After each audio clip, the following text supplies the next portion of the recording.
Welcome back to another technical deep dive here in the debug zone. Today we're tackling a big question and breaking it down with insights from other users. Hopefully this clears up some misconceptions and helps you get the answer you need. So buckle up, stay a little curious, and let's jump right in.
And that's a wrap.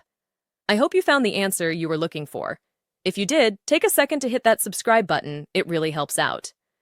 And let me know in the comments which solution worked best for you. See you next time in the debug zone.